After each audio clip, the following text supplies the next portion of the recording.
Bonjour et bienvenue sur la chaîne Flamme et Psy. Vous y trouverez des tirages d'oracle relatifs aux énergies de la semaine pour les flammes jumelles, mais aussi des outils tels que des méditations et des soins pour favoriser le parcours flamme jumelle qui passe par l'intégration de l'amour inconditionnel qui nous rapproche de notre âme et qui est un nécessaire retour à soi-même dans ce parcours. En effet, ce parcours d'éveil à soi-même à travers la rencontre de notre jumeau est parfois compliqué et bousculante.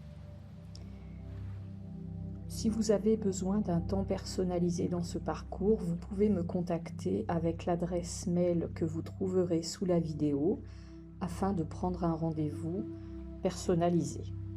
Vous pouvez également faire un don pour soutenir cette chaîne. Vos commentaires, témoignages et partages sont également les bienvenus. N'hésitez pas à vous abonner et à actionner la cloche pour être prévenu des dernières nouveautés. Je reviens vers vous pour un tirage d'oracle sur les énergies de la semaine du 27 juillet pour les flammes jumelles afin d'identifier ce qui sera au travail pour la polarité masculine, féminine et pour le lien dans les jours à venir. Pour rappel, il s'agit d'un tirage général, prenez ce qui vibre pour vous. Vous pouvez vous retrouver dans chacune des polarités. Cette semaine, j'ai choisi l'oracle La sagesse des royaumes cachés de Colette Baron Reid. Alors pour la polarité masculine, la carte qui est sortie est la carte numéro 40, le prince de feu, optimisme et agressivité. Alors cette carte, quand elle sort, peut vous indiquer que les forces invisibles qui sont en arrière-plan dans chaque manifestation sont vos alliés et que cela peut vous donner un certain optimisme. À juste titre, vous serez inspiré à aller de l'avant et à matérialiser des choses avec assurance et confiance afin d'atteindre vos buts. Cette carte est également une invitation à imaginer la route du plus grand bien avec une perspective plutôt optimiste. Ainsi, ce prince de feu vous apporte, on pourrait dire, le don des miracles. Chaque chose prenant place comme par magie afin de créer la réalité que vous recherchez. Il y a donc toutes les raisons d'être rempli d'espoir, d'aller de l'avant en sachant que vous avez tout ce dont vous avez besoin et même davantage. Cette carte est également une invitation à partager votre enthousiasme et votre vision optimiste de la vie avec les autres, pour que votre chance puisse ainsi se démultiplier. Cette carte nous invite également à être attentifs aux messages qui peuvent nous arriver et qui peuvent nous concerner, à être attentifs à ne pas partir dans des débats qui pourraient allumer des feux qu'on aurait ensuite du mal à éteindre. Et qu'effectivement, retrouver des tendances agressives peuvent plutôt nous mener à notre perte. Cette carte nous rappelle qu'il n'y a également pas d'urgence à atteindre notre but, mais à pouvoir profiter peut-être tout simplement du chemin.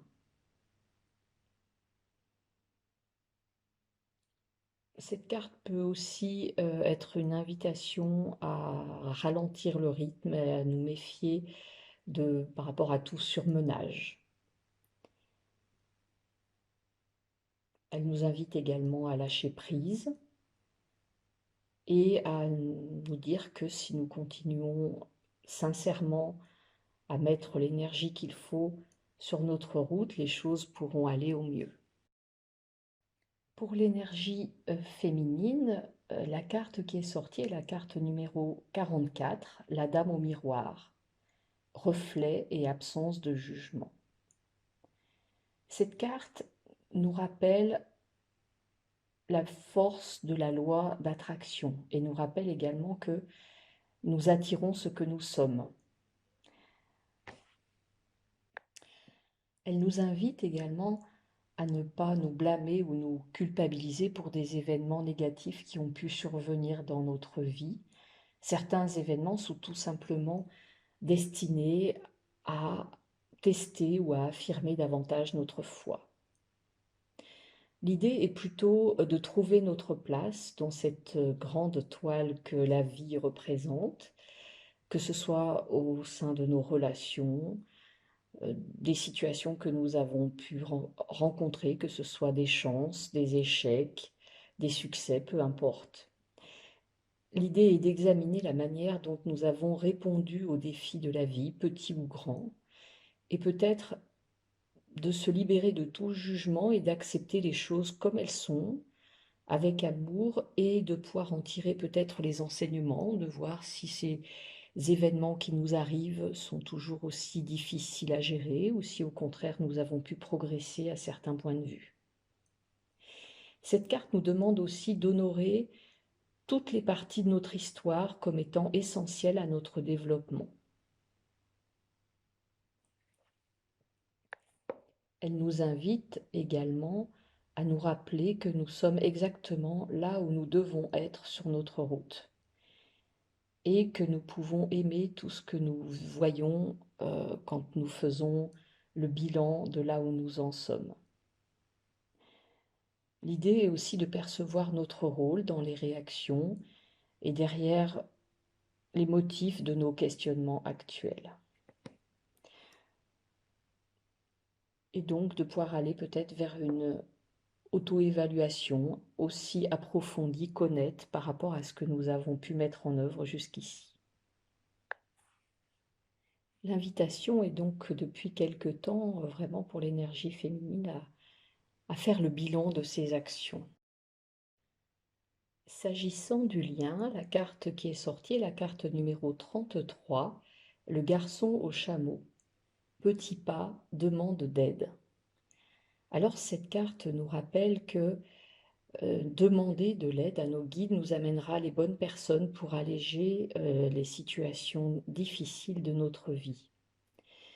En effet, il est possible qu'une personne sage autour de nous se révèle afin de nous conseiller.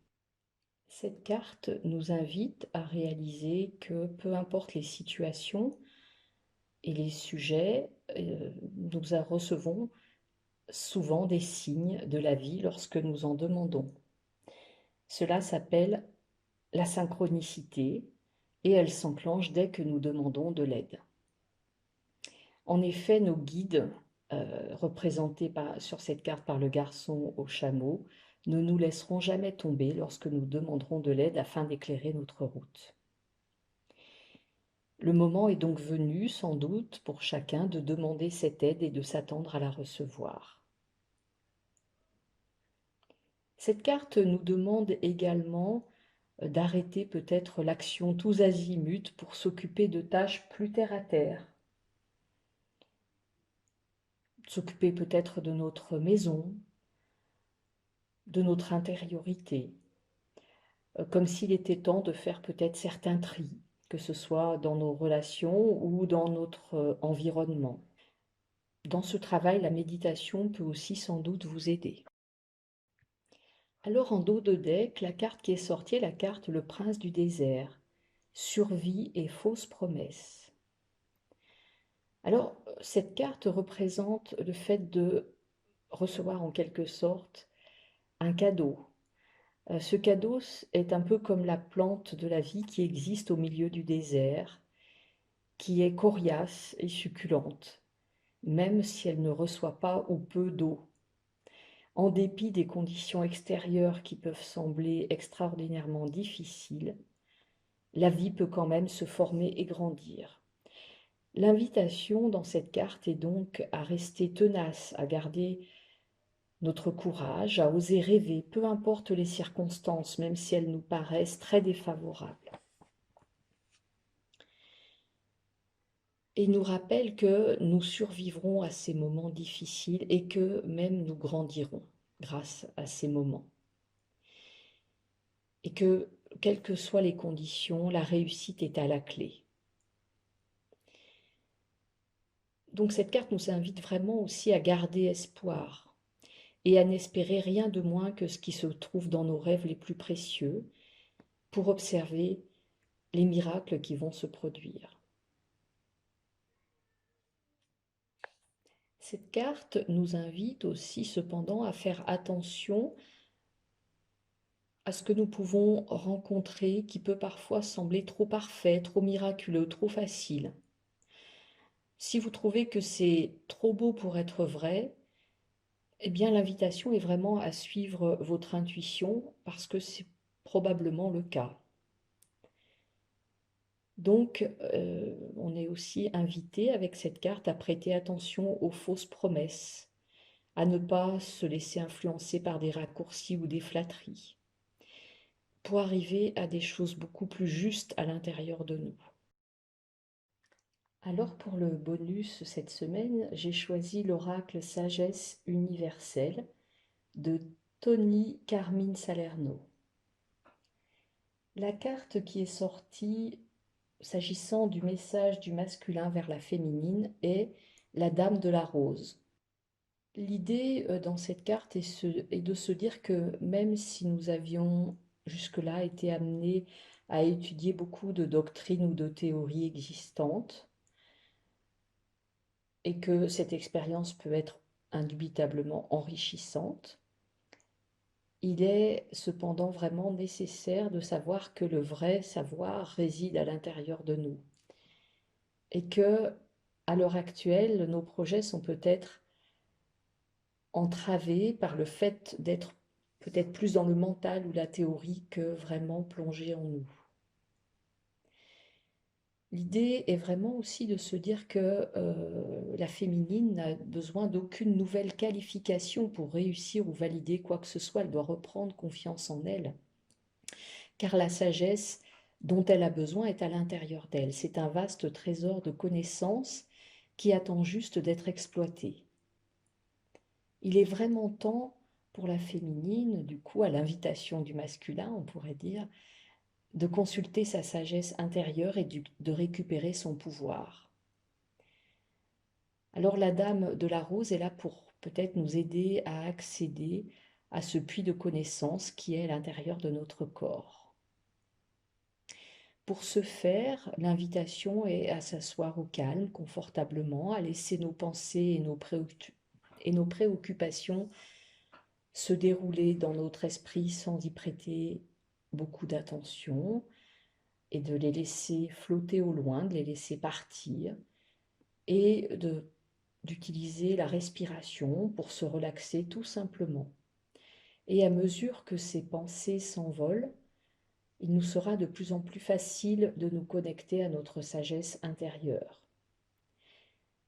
La connaissance pourra ainsi se manifester ou s'exprimer à travers notre ressenti, notre intuition, des mots qui traversent notre esprit.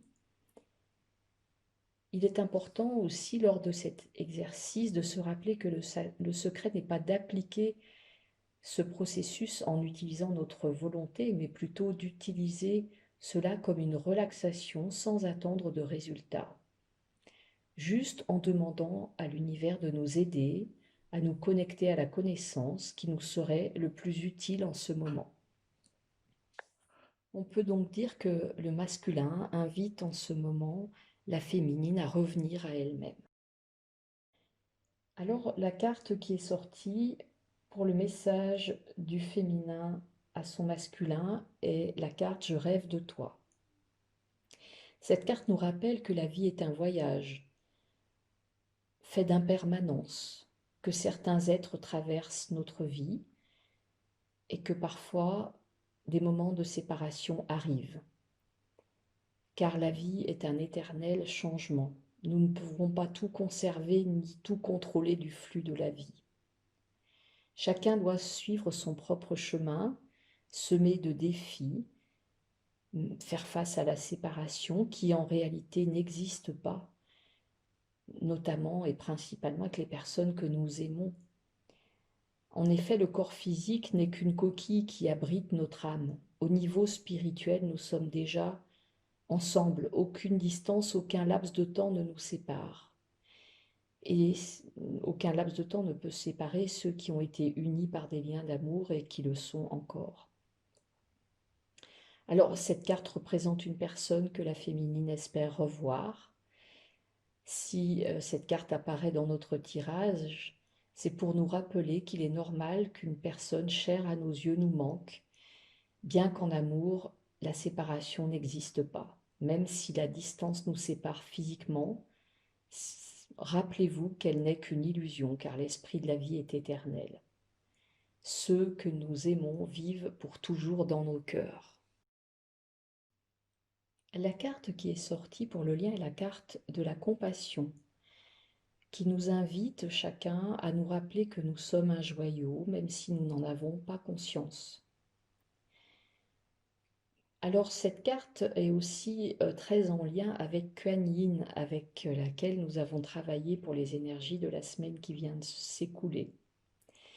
Elle est connue dans le bouddhisme comme la déesse de la compassion et de la miséricorde. Elle apparaît aujourd'hui pour nous demander à chacun d'éprouver plus de compassion pour nous-mêmes, plus d'amour inconditionnel. Elle nous invite à repérer également le nombre de pensées critiques que nous pouvons avoir à notre égard ou à l'égard de notre autre, et de faire un effort pour les remplacer par des pensées positives et aimantes. Car notre âme vit toujours dans la perfection, même si sur ce plan physique, nous pouvons parfois en douter et percevoir quelques failles. Pourtant, la perfection existe en toutes choses, et c'est à nous d'aller la voir, car tout en cet instant est parfait et tout est sacré et tout est juste. On pourrait dire qu'il est important aussi de se rappeler que le monde physique est en quelque sorte, là encore, une coquille, un esprit habité de matière, et que d'un point de vue spirituel, ce qui va vraiment être important, c'est ce qui est au cœur de nous-mêmes. Et ce qui est au cœur de nous-mêmes, c'est que nous sommes des êtres éternels d'amour et de lumière. Le travail consiste donc aussi à nous efforcer d'accepter nos limites, à nous aimer tels que nous sommes, à regarder ce qui nous entoure avec compassion.